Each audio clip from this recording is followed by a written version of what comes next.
Antsika rehetra amin'ny anaran'i Jesosy, ampifaliana no izahanay fiangonana Kristo-Mbasia anareo indray ny rahasoatiny fahamarinana. Mitondra lohateny hoe aza mangataka famindram-po raisy izany. Ao amin'ny petera voalohany toko faharoa ny andininy fahasivy hatramin'ny fahafolo ny ten'Andriamanitra izay nalainy eto amin'ny anaran'i Jesosy.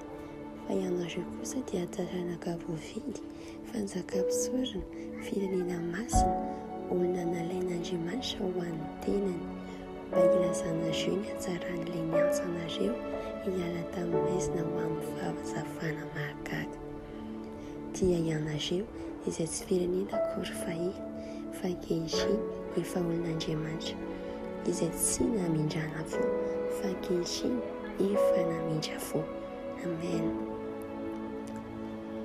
Ny marika toko fahafolo ny andininy fahasivy amby efapolo ka hatramin'ny faharoa amby dimampolo dia mitantara miavaka momba ny fanasitranana lehilahy jamba iray antsoina hoe Bartimeo. Indray andro raha niala tao an-tanànan'ny Jeriko Jesosy tony sy ny mpianany ary mipetraka teo amoron-dalana Bartimeo mba hangataka. Noho ny reny fa Jesosy avy amin'ny Nazareta no mantara dia nanomboka ny antso izy ka nanao hoe ry Jesosy zanak'i Davida, mamindra voa. Maro ny olona nanodidina azy no niteny mafy azy mba hangina, fa vao maika ny azoazo mafy Bartimeo ka nanao hoe ry zanak'i Davida, mamindra voa. Nijanona Jesosy ary niantsona Bartimeo hanantona azy. Dia nanariny lamba Bartimeo ka niantsambotra nakeo amin'ny Jesosy. Hoy Jesosy nanontany azy hoe inona no tianao ataoko aminao? Dia namaly ilay jamba hoe Rabi, ny mba hampahirantanao ny masoko.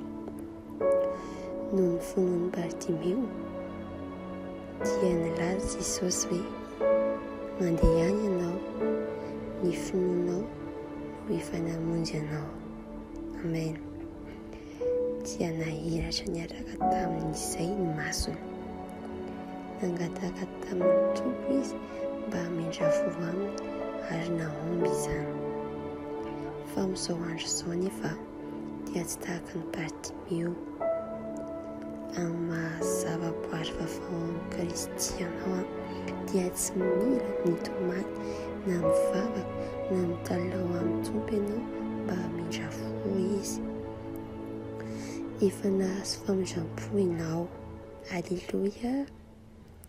Tsaroa izay novakintsika tao amin'ny andininy fanokafana ary ao amin'ny Kristy dia famindram-po be dia be no efa nomenantsika mialohan'ny eritreretantsika ny hangataka izany. Amen. Ary raha tsapanao fa nitaky ny famindram-pony ianao na tamin'inona na tamin'inona dia hoy ny Hebreo toko fahaefatra ny andininy fahaenina amby folo amin'ny anaran'i Jesosy.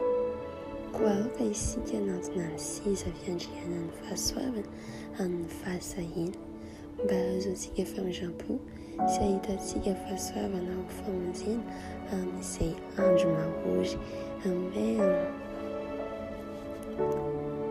Famasinana miavaka tokoa izany. Tsy asaina mangataka famindram-po isika fa asaina maka. Efa natao antsika ao amin'ny Kristy izany ary mandray fotsiny izay nomenantsika isika. Noho izany androany famindram-po ohatran'ny ahoana no tadiavinao, fahasoavana ohatran'ny ahoana no ilainao, ary inona no ilanao azy. Tsy mila miangavy ianao fa manangona fotsiny. Mahavariana izany satria mampiseho amintsika fahabetsahana famatsian'Andriamanitra